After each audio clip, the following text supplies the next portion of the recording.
international. We are an international group of researchers that are examining how we can basically prevent plagiarism in universities. And so today I'm extremely pleased to welcome Sarah Eaton, who's Associate Professor of Education at the University of Calgary. She is also a very dedicated researcher in the field of academic integrity. For example, she is editor-in-chief of the International Journal of Educational Integrity, and she is the co-founder and co-editor of the Canadian Perspectives on Academic Integrity. And Sarah's research lately has been looking at a very hot topic these days, which is artificial intelligence and the link between that special bot with the academic integrity. So Sarah, floor is yours. Thank you so much. Thank you for the invitation to join you today, Martine, and also to join the PUPP project. It's my honor to be a co-investigator on your project. And I'm just going to start my screen share. Please stand by a moment.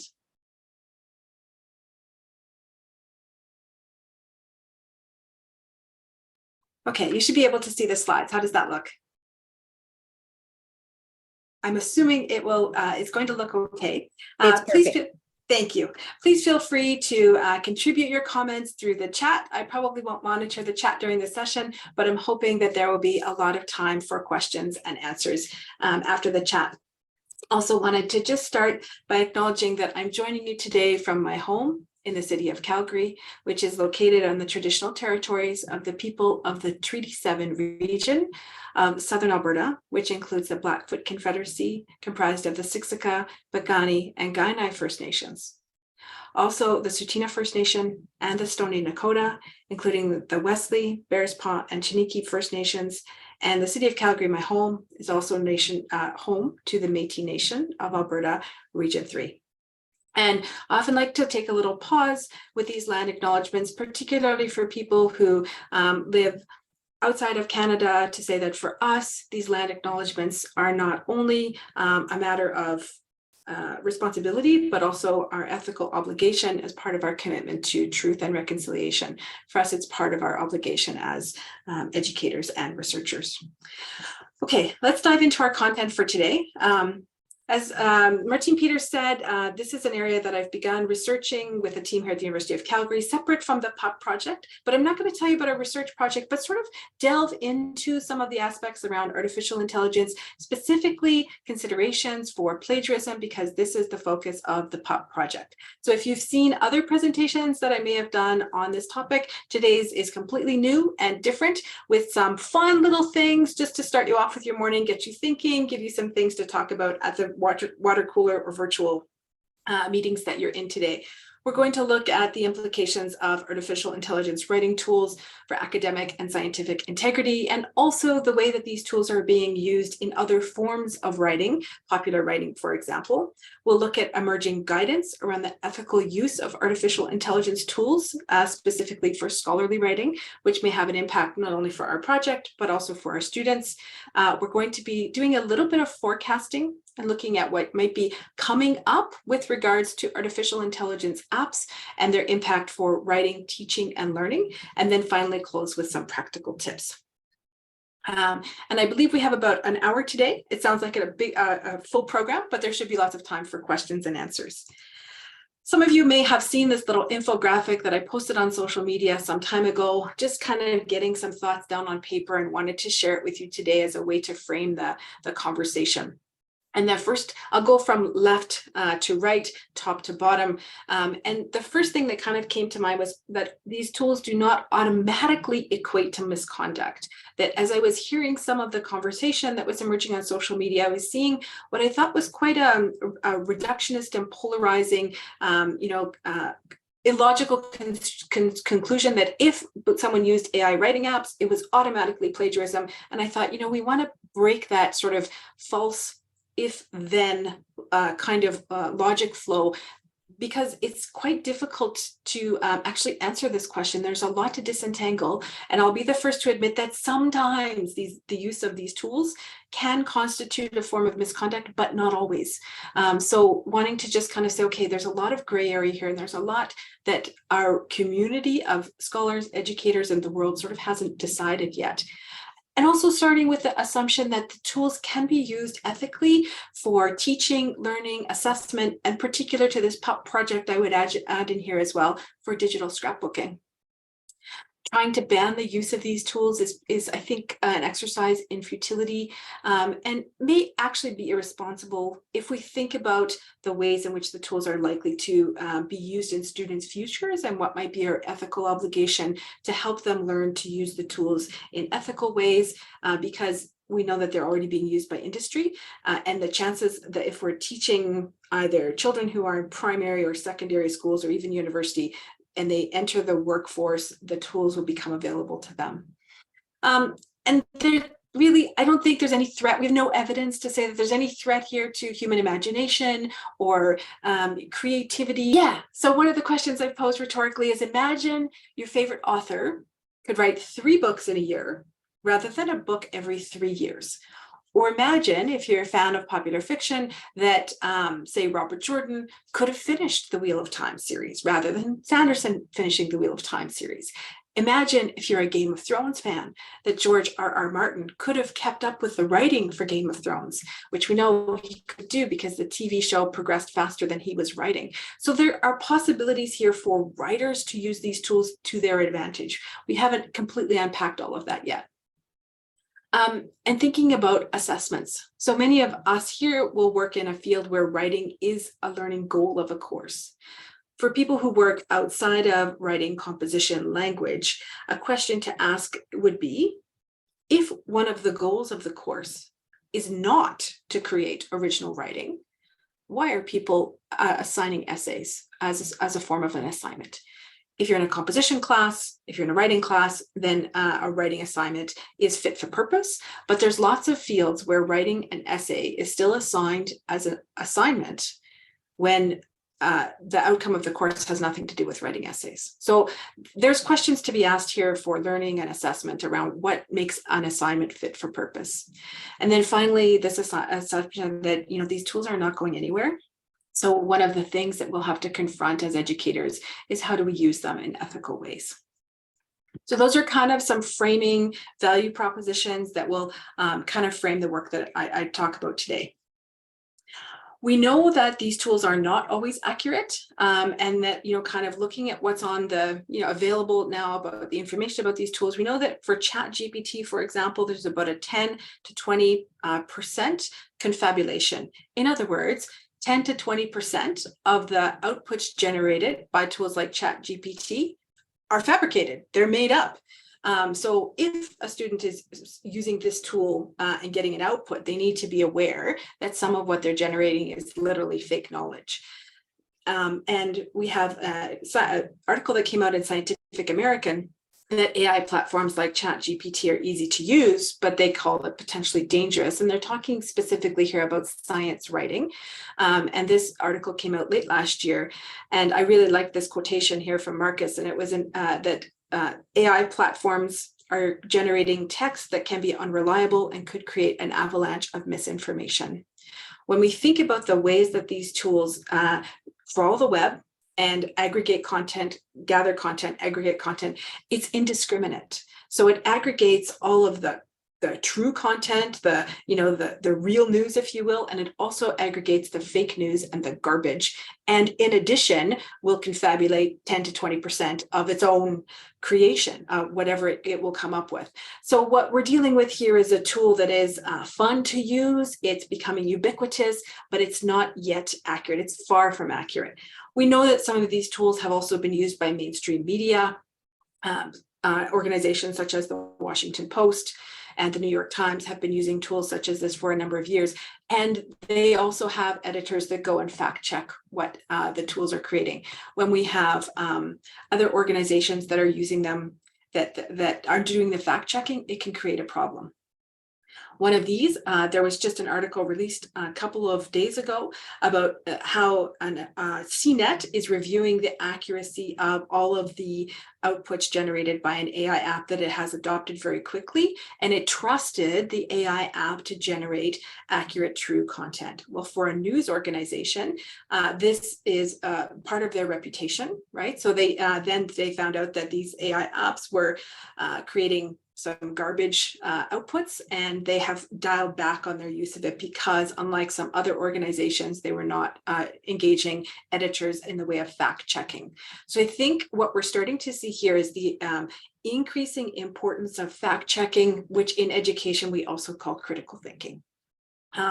So this idea that an artificial intelligence can replace a human reporter has been dispelled because of the reputation damage that's being done to news outlets that are only using AI and not having humans behind it engaging in the information verification. Now, another kind of important piece for us to think about in terms of language is, can artificial intelligence be a co-author? Well, late last year, I found out about this children's book. I'll say produced right now by someone with the last name of Moore. And in the preface of the book, she declares that the children's book, which is available on Amazon, it's quite poorly written, in my opinion, but that it was written by Jasper AI. And it was to teach her own children about the bodily functions of animals, right? And to demystify this, which is a perfectly, reasonable thing to want to teach children. And there's many books on this topic. I wanted to read you a short passage from the book because I have it here on my Kindle. So I'm going to read it. There is some information in this book about squirrels, but I will read you a section that goes like this. Bananas poop too. Once upon a time, there was a banana that had to poop. All of a sudden, it started pooping all over the place. It would poop in the middle of the road and people would step on it. It would poop in their backyards and they wouldn't even notice it. The banana just kept pooping everywhere. One day, the banana decided to go see a doctor about its problem. I'm sorry, said the doctor, but I can't help you. Why not, said the banana. Well, explained the doctor, you're fruit. You don't have any organs. Oh, exclaimed the banana. Then what am I doing here? And the banana walked straight out of the office, very disappointed. The next day at work, the banana went into the bathroom with his coworkers. He told them he wanted to do something different for a change.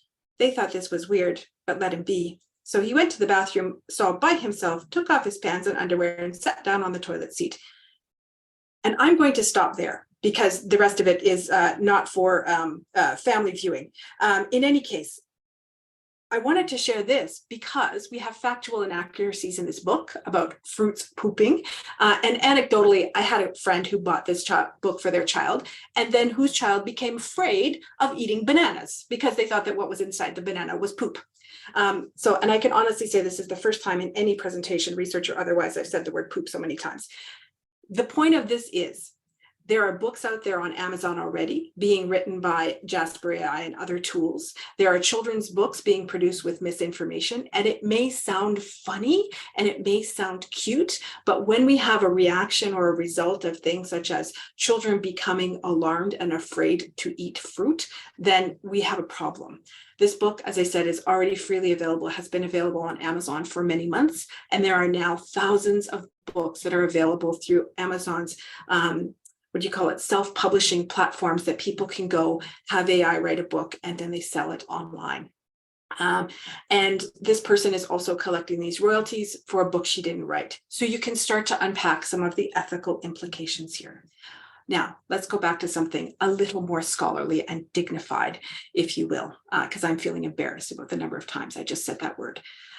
Guidance from Springer Nature just this week has come out around using artificial intelligence as a co-author for scientific publications. And for the benefit of anybody who has a small screen, let me read this to you. And it says, first, no large language model tool will be accepted as a credited author on a research paper. That is because any attribution of authorship carries with it accountability for the work, and AI tools cannot take such responsibility. Second, Researchers using large language models should document this use in the methods or acknowledgements sections. If a paper does not include these sections, the introduction or another appropriate section can be used to document the use of large language models. This has, I think, for us as scholars and researchers, huge impact, because if you're following social media, you will have seen there's been a lot of debate about whether ChatGPT and other AI writing apps can be a co-author. Some papers have already been published citing these tools as co-authors. It is probably, in my opinion, because one of the roles that I hold, my service leadership roles, is I'm a council member for the Committee on Publication Ethics. It is very likely, in my opinion, that some of these articles would now have a correction published post-publication. So this is a major scientific publisher taking a stand on how AI tools can be used. So it cannot have human attribution. It's not considered responsible for the work, but its use must be declared. There's some things here I think we can port over to teaching and learning. So, for example, the transparency around its use for students, maybe it's students including a note in their paper, an acknowledgement section, something to declare that they have used these tools. Guidance from these big publishers like this will give us further indications of what we can do in teaching and learning. However, if you are concerned with ChatGPT, in my opinion, you're worried about the wrong thing. And I'll tell you why. Because ChatGPT, we know, came out in November, our world exploded, but ChatGPT can move over because the next tools are already here. ChatGPT might soon be extinct because we now have tools that will do text to visual capabilities. And I'll show you a couple of those today. They are AI apps that can create original slide decks from a single prompt, and AI apps that can create and edit videos. I'll show you a couple of examples. The first one is called Tome. I asked Tome to write a slide deck about plagiarism prevention, Professor Peter's quest for answers. I'll show you the prompt at the end of the slide deck, but first I wanted to show you the slide deck that this app auto-generated when I asked it to write a slide deck about the PUPP project. So it came up with this outline of preventing plagiarism, educating people on plagiarism, detecting plagiarism, preventing plagiarism, research and development, and making a difference. Not bad so far, hey? Let's see what it has to say about the PUPP project. It says, I'll read the slides in case you were on the phone joining us today or you have a small screen. Professor Peters and her research team are dedicated to finding ways to prevent plagiarism.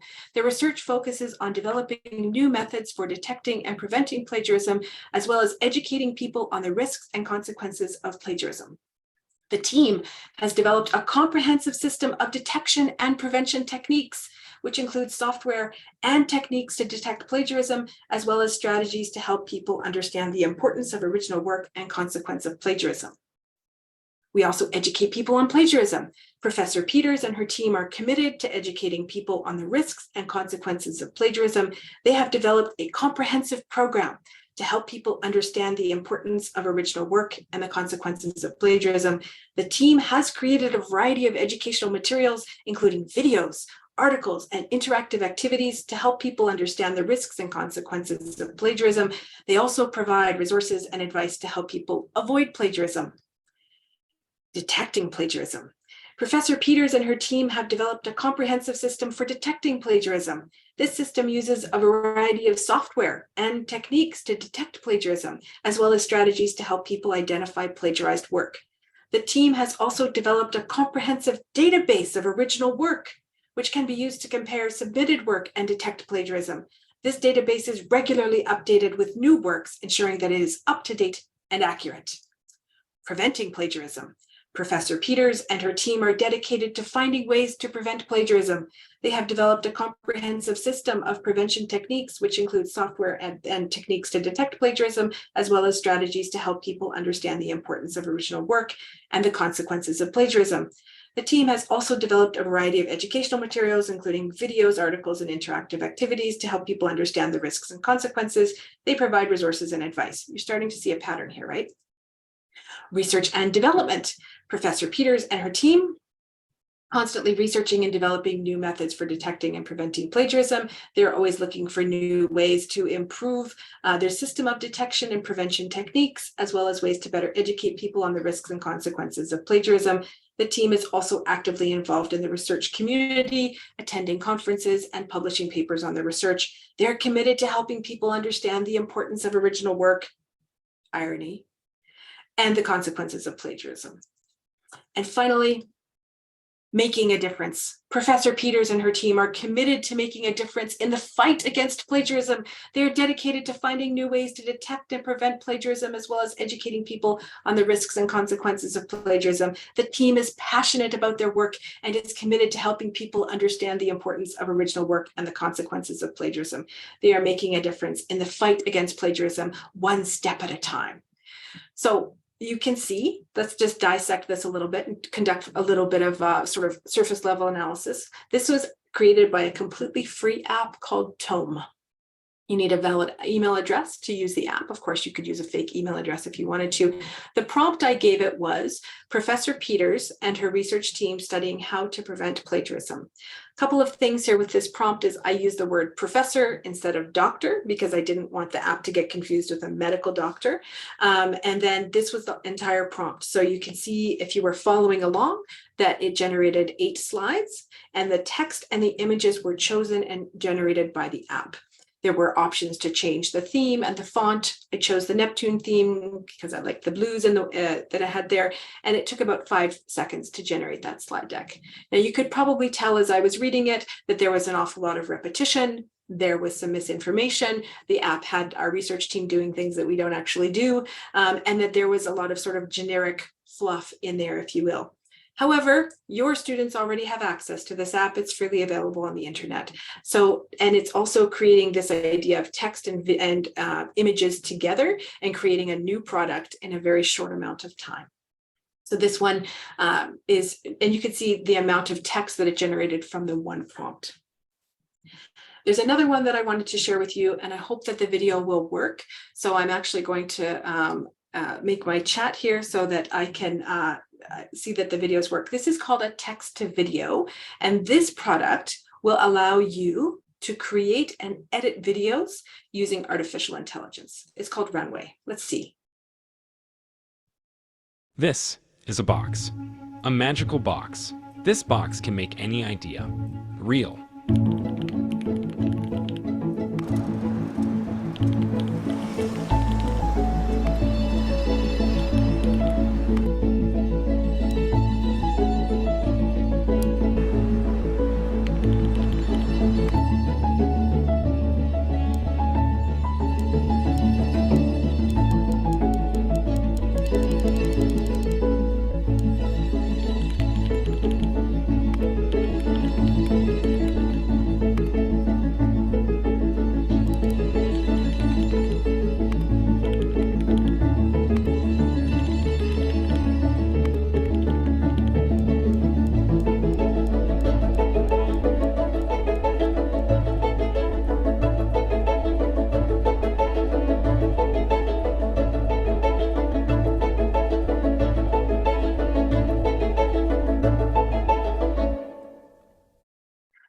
Okay, so from here you can see how these new apps are using text-based prompt to create video. So the purpose of showing you this slide today was to show you the interplay between AI apps that are moving beyond only text and integrating text and visuals, whether those are static images in a slide deck or animated videos.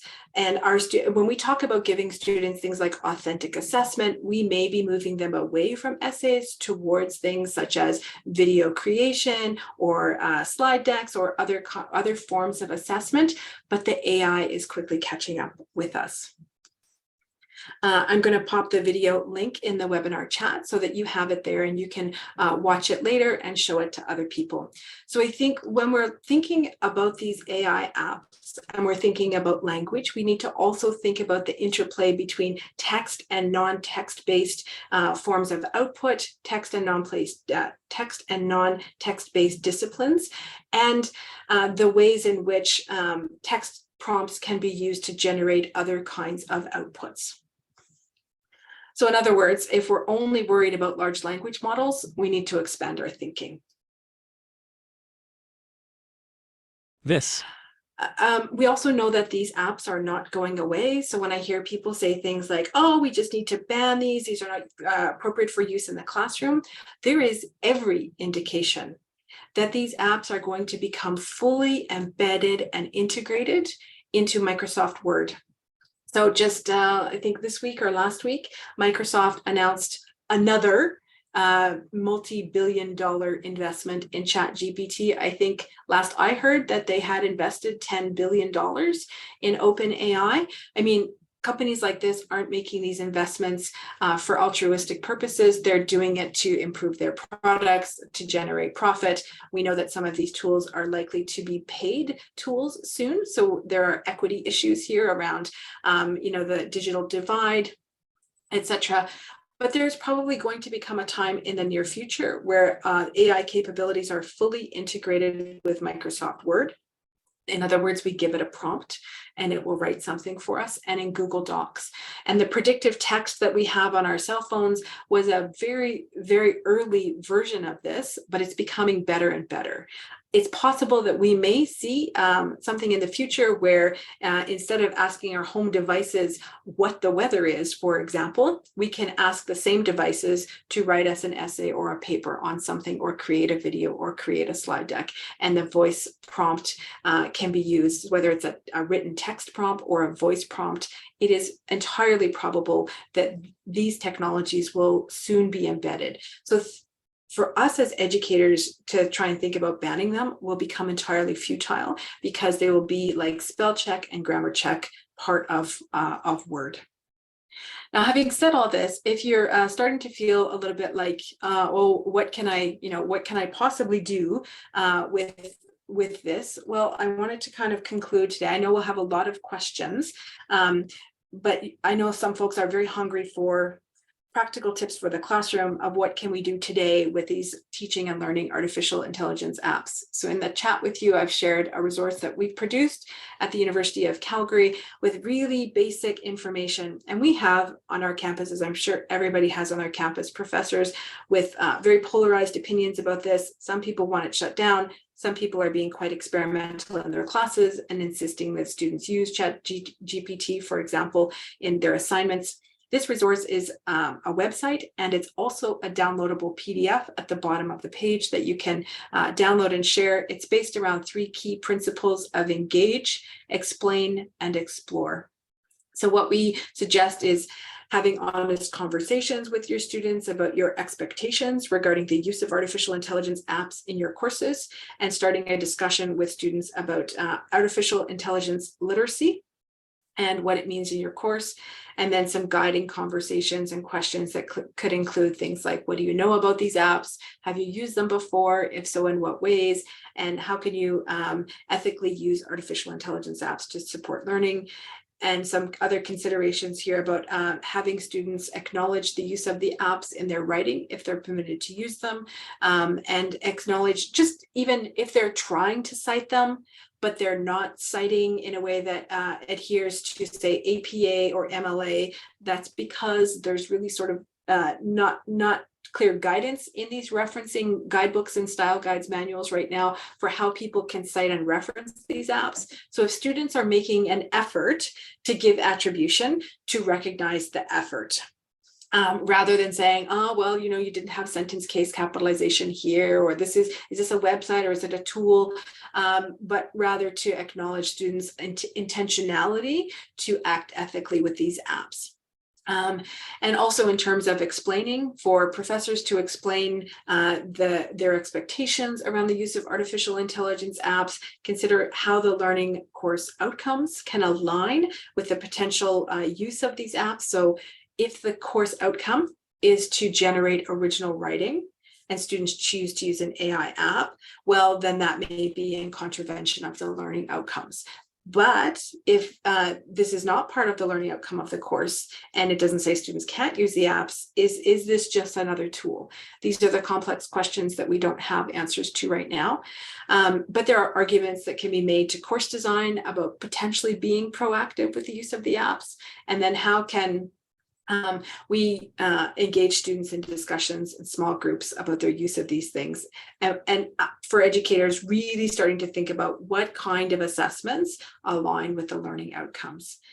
And then finally, to explore what's out there, what's available. And I would also like to give a plug for the PUPP project here, because I know Martine Peters has a whole web page dedicated to artificial intelligence now on the PUPP project website. I didn't have the link handy, but if someone could pop it in the chat, I would be grateful.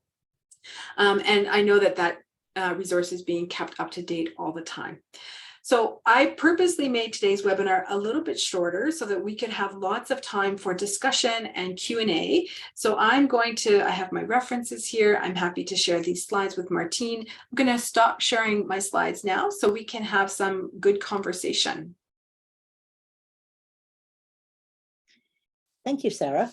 If I look in the Q&R section, I'm so very sorry we could not activate the chat box, but you can post your questions in the Q&R section, and you can also raise your hands. So we have Thomas Keith, who mentioned that he can see vast potential for malefactors and bad actors to misuse a text-to-video generative tool like Runway. Can you comment that, Sarah? Yeah, absolutely. I can say I've seen other apps that will dub somebody speaking in a foreign language. I don't have that one on the tip of my brain. I can certainly share it out afterwards. And what that app will do is take, for example, if Martine was speaking in English or French, but we wanted her to speak in Swahili or Mandarin, it will dub Martine in Martine's voice, speaking in the additional language, but it will use her voice to do it. So I think there is huge potential here for malfeasance and malpractice in terms of deep faking videos, misrepresenting people when they're speaking. Yes. So the answer is yes. Okay. I have another. Kirsten Bennett says, could you please share the link to the guidance from Springer Nature on AI publishing? If you share it, or maybe we'll post it on the PUPP website. So, and then Sabita Ramal says, is AACC and CAUT looking at this issue? Sarah, there you go. Springer Nature's at that. Yeah, Springer Nature's there. And I'm just going to see if I can check that one. The answer is I don't know. I have no idea. These are the Association of University Teachers and College Teachers, I believe. Yeah. Martine, do you have any indication if these organizations are looking at this? I know that the French College Association has posted. I've made an interview with them, and they have started posting some information on artificial intelligence, and the link obviously with academic integrity. I don't know if University Canada has done anything. I mean, it raises an interesting question here about the impact on academic labor, for sure. And I think that's a whole kind of other piece to this that, as far as I know, hasn't been explored yet. Do you know, Sarah, if there are any plans on guidelines for AI apps for teaching and learning anywhere in Canada? Well, I mean, we've published this one on our teaching and learning website. That's just one university, but I mean, I'm sure every campus across our country and across the world right now is grappling this from a both pedagogy perspective and a policy perspective. In our policies, and maybe Martine, you can comment on yours in a second here, but we have no provisions for this to be called plagiarism because it's original work. We do have a provision for unauthorized assistance. And I don't know to what extent that may have been used yet for allegations of misconduct. It's exactly the same here. We have that provision that says if the student has been helped, that can be called plagiarism, but it doesn't state anything about AI. But I will mention that there is a study committee that is getting together to work on teacher training specifically for AI, and figuring out how we can train the teachers, but also figure out how to modify assessments to help with the AI issue. Sarah, will you be able to detect the use in papers? Is a question by Sabita Ramial. Yeah, I think there's already been some apps that have been produced. I think there's one called GPT-0, something like this. If someone has it, then maybe you can send it to us. And I think that there are apps being created to detect the use of this. There's also been watermarking that's been produced to show in the background if somebody has used these apps. And I think for organizations or schools that use apps like Turnitin, they're also working on a product. The danger is that we kind of get into a little bit of this technology arms race where there's a tech created and there's a tech created to detect the other tech. So yes, I think detection tools are coming. Okay, and we have an anonymous question here, but definitely the thinking aspect here, the person says, but if students are learning grammar and writing properly, how will they actually demonstrate that application of learning? Yeah, this is, I think, the $1 million question.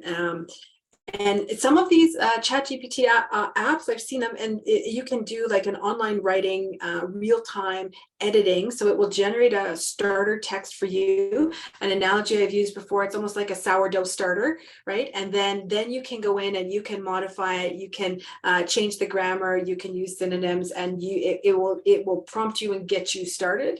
And then you can go in and modify it. It's not like all apps produce a static text like what was on the slide deck that I showed you, but some of them have this interactive user interface where people can go in and modify it. So those are out there as well. So I think there are possibilities for this for teaching and learning. And Martina, I'm interested in your opinion on that one as well. I've been reading the questions, so I didn't follow as closely. No problem. But you said it at the beginning though, and I will mention, there's a whole different set of rules for when you're doing language learning and the use of AI, and the use of AI in other disciplines where what's being evaluated is not necessarily writing and reading. So that's my opinion.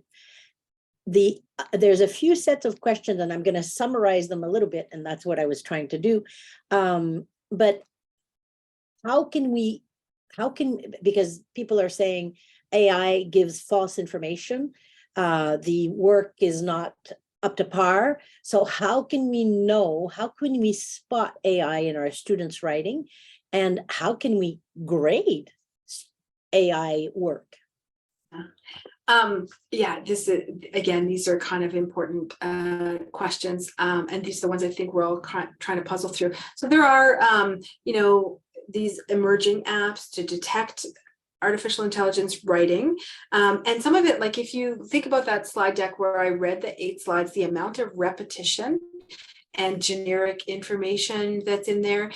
There was a Forbes article a few weeks ago about students using artificial intelligence apps to write college admissions essays, so that one would put in one's personal details and then it would write the essay on behalf of the student, and what was generated might have been in better English than the student would have written for their own admissions essay, but at the same time it was very generic, not personalized. There are probably markers in the writing, and kind of similar to contract cheating, right? If you're in a position where you're meant to be evaluating students' writing, if you have them come into the classroom and you start with a baseline writing where they're not using any technology to start and write about themselves, then you have a baseline to which it can be compared later on. I suspect that baseline writing without assistance will become more important later on.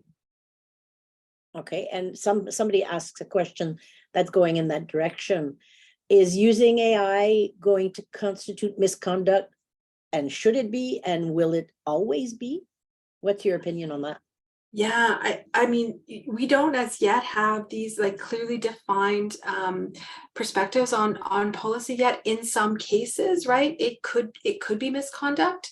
particularly if students are using the app to circumvent their learning. So, you know, Tricia Bertram-Gallant has this great question that she poses on how do we stop asking the question of why are students cheating, but instead ask the question of how do we ensure students are learning? And if we're not sort of focused on ensuring students are learning, then we could be duped or tricked. And this is kind of a waste of time for professors to try and grade work that's generated by artificial intelligence. Like, it's not a good use of our time. And thinking about evaluating the learning process rather than only the learning product. And I know, Martine, you have some great work that you've done around digital scrapbooking and having the students demonstrate their learning throughout the process of their digital scrapbooking, and thinking about the formative assessment as becoming more and more important. A piece of that, I think, will be really important. Okay. And what about copyright? You've mentioned it a little bit, but somebody's asking more information. Yeah, I'll be the first to admit I'm not an expert on copyright whatsoever, so I should probably be a little bit careful with offering commentary there, except to say that I can see the heated debate on social media, and that those who hold copyright over certain things will be paying a lot of attention. And I seem to recall there's been some lawsuits launched in the United States with regards to photography, I think, and AI generating, taking images that have been on the internet that are copyrighted for image generation apps. We have another question. I'm sorry, I'm not naming whose questions they are because there's just too many of them. But there's another question that is asked about how students go from university to the workforce. They will be asked to use these AI tools in the workforce. Should we be using these tools to bridge the university to the workforce road? Yeah, I mean, it's a reasonable question, right? I mean, when I see slide decks and presentations that are generated by people in industry, I mean, outside of higher education, I often see things that don't sit well with me, right? So I see presentations without attribution or a list of references, and I see reports without references, but these are kind of norms in some industry. So I do think that the apps are readily available, and if not, they're not already being used, they will be used. There is an argument to be made for preparing students to be workforce ready.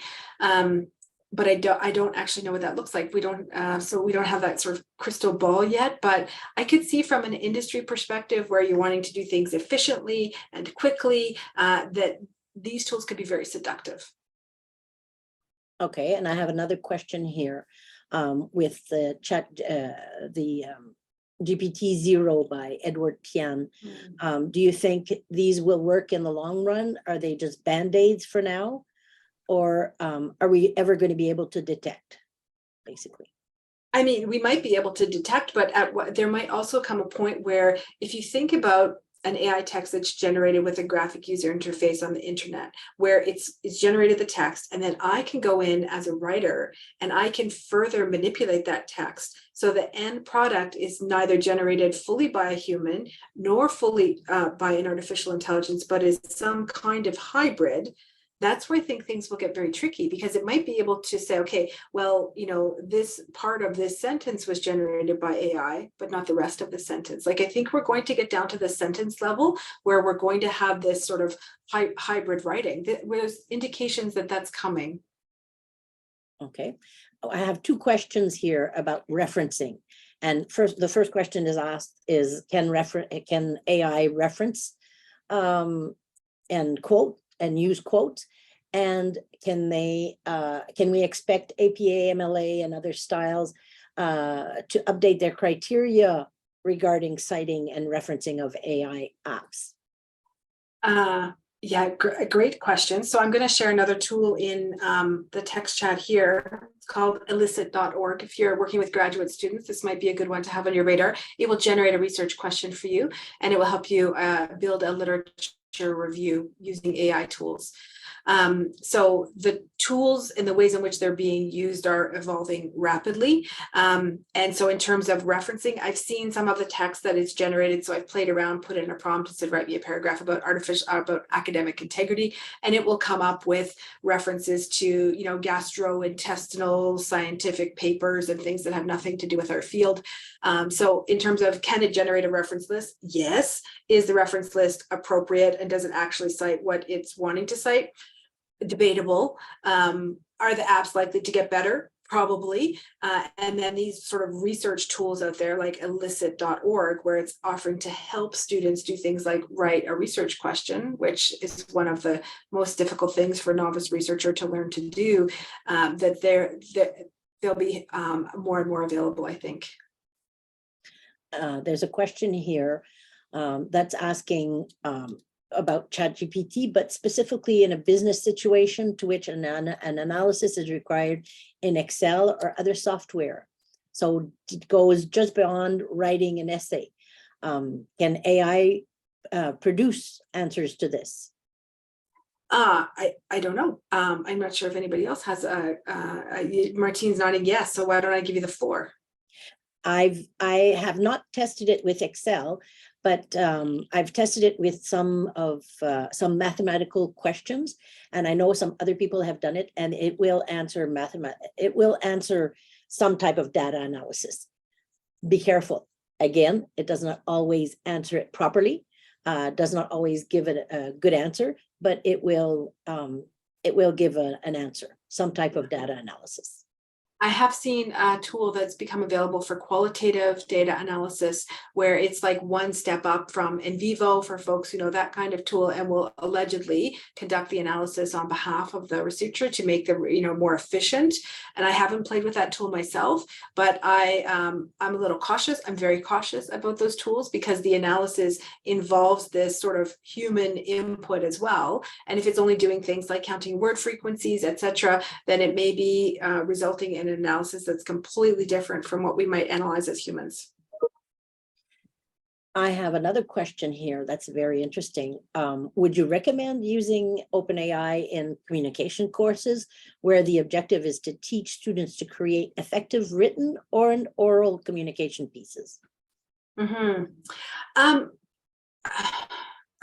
Probably from an experimental and limited standpoint, right? If we think about the use of these apps in industry and beyond the classroom, I think there's a space for experimenting with these apps in the classroom and then asking students to come in with a text generated by one of these apps transparently, right? That this is part of the assignment, but then to come in and conduct an analysis of the writing, verify the facts that are presented by this, and then have the students present their own analysis of that piece of writing could be a useful kind of activity. But it's more of a critical thinking activity than it is a writing activity. Exactly. Milan has given a comment, so I'm going to read it. The knowledge representation is far more complex than AI tools can store. The problem is versioning of knowledge. For example, multiple examples of the same Wikipedia article, trust in knowledge, lots of misinformation on the internet, and understanding of knowledge. Two people can, with different domain knowledge, understand the same information differently. AI tools that allow a generation of generic knowledge are completely inappropriate for the representation of domain knowledge. So, and that's what we've seen a lot of people say. It's just not appropriate for a lot of answers that they give.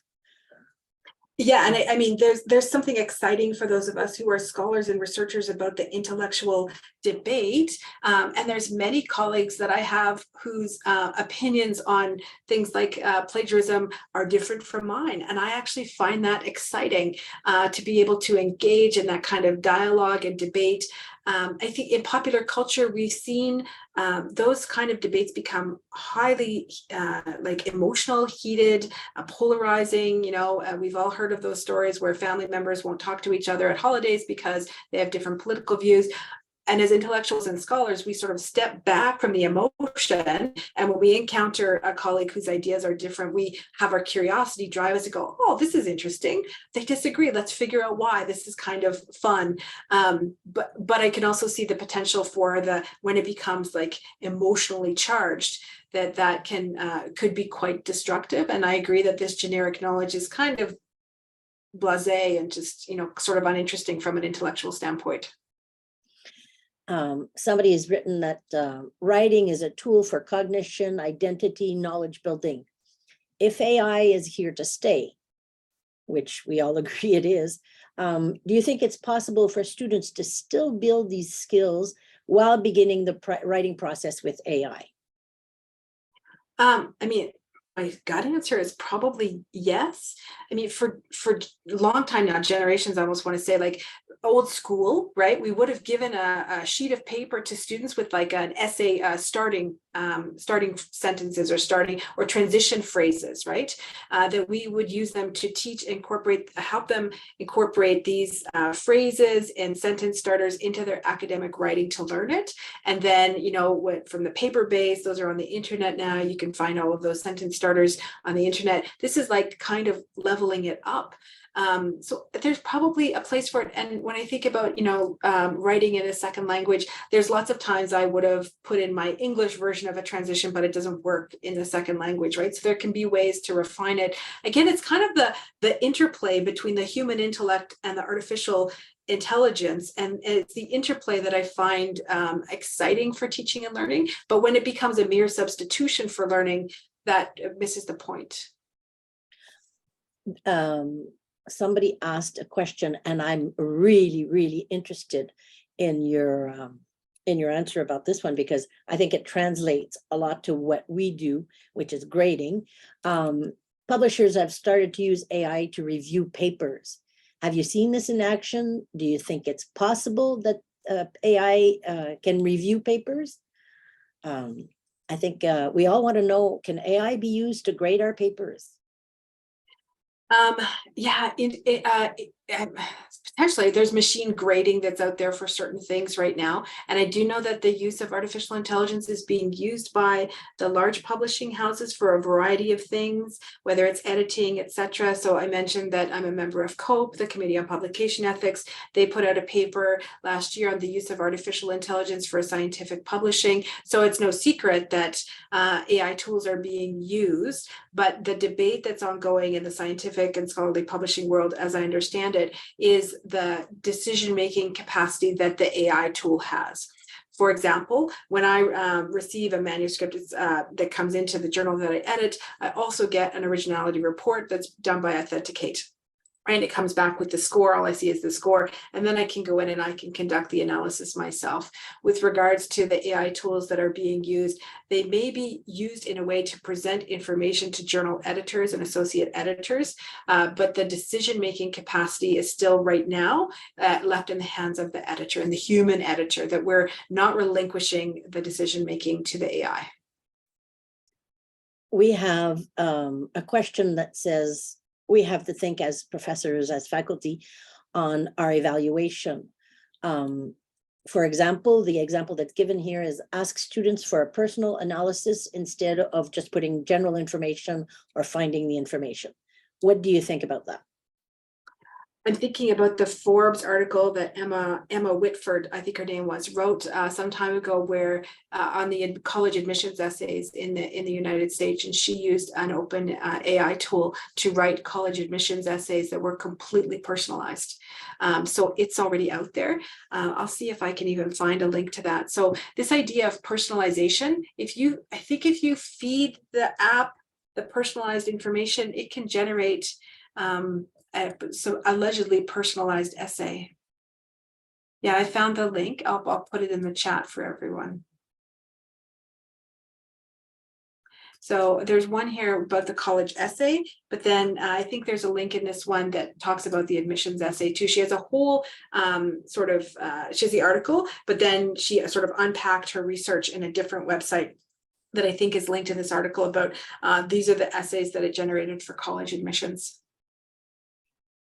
Somebody is just giving info, and I haven't heard about this.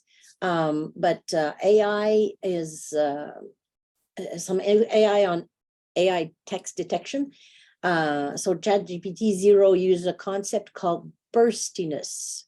Actual people, real people, have spurts of creativity followed by lulls, while AI provides consistent information.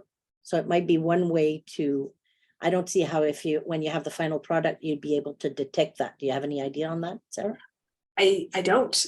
This is part of the fun, I think, of working in this field, is every day you're learning about new information, new tools. I was unaware of this one. So now, of course, I'm going to go away from this session and spend my time looking at that tool. Okay. And here's a good question. It's progressing so rapidly. What should we put in our students' academic integrity guide for students? Yeah, I mean, Martine, maybe you want to comment on this as well, but I think the first one would be one, check with the professor if it's okay. And then two, even if it's okay, declare the use of it in the paper somehow. Yeah, those are my sort of gut reactions. But what do you think, Martine? I think one of the very important things to ask students or to put in an academic integrity guide, why are you here? Are you here to learn? If doing your assignment with AI is not going to let you learn anything, why bother being here? I wouldn't phrase it quite that way, but that's basically what we want. We want students to realize that they're here to learn something, and that if they don't put in the effort, they're just not going to learn. And there are valuable skills still. It's not, AI is not the death of the university. So there are still valuable skills to learn at university. Somebody says here, I'm drawn to moral and ethical conversation that may be possible with students early when discussing AI. Any advice on how to approach that conversation, Sarah? I mean, these are fantastic questions, and basic assumptions that artificial intelligence is not human. It's not human intelligence. It does not replace the human. So that, I mean, thinking through the ethics of this, there's been lots of philosophers looking at this question for a long time in various iterations of artificial intelligence, even in its early days of some decades ago. So, wow, this is almost a whole other webinar here. But I think the key point is to engage the students in that conversation as well, and to let them know there are ethical implications, and that what is generated by AI is not foolproof. It's not necessarily error-free, and to alert students that it's not, what's the word, like, that there are moral implications here. Okay.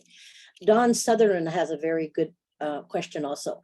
If AI is collecting information from the internet, we have to say that it's not from the internet, it's from databases, but it's still it's still information that has been gathered from somebody else. Then not attributing sources from AI generated writing would constitute plagiarism, wouldn't it?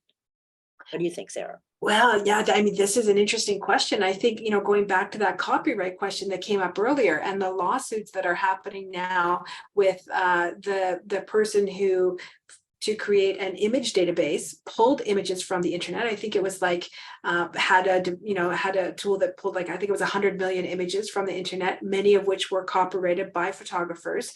Their copyrighted images were used to build a database that the AI then learned from, and now there's a class action lawsuit. So the potential there it's real for sure. Yeah. Okay. I'm going to, we're just about running out of time, but this is a really good one, and I think it's a perfect way to end, from Loretta Frankovich. Do you think these tools will put cheating sites like Chegg, for example, out of business? Could there be a positive side? Well, potentially, if you follow the work of Thomas Lancaster, who co-coined the term contract cheating, his position on this, if I understand him correctly, is that the contract cheating companies may lower or diminish their human workforce and instead have AI apps engaged in contract cheating business. So I think the answer is unclear. And I think that just about concludes our webinar. I would like to thank Sarah so much for the webinar today, especially because you sent us on good discussion items that we can do with our co-workers, with our administrators, obviously. And I would like to invite everybody to the next, and I'm going to put this into the next PUPP webinars that are posted on our website. And also, if anybody is able to speak French and understand French, I will be giving a workshop on the 14th of February that will be open to the public.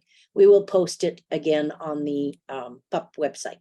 So thank you very much, everybody. Lots and lots of people joined us today, and hopefully we'll see you on our next webinar. Thank you very much. Thank you again, Sarah.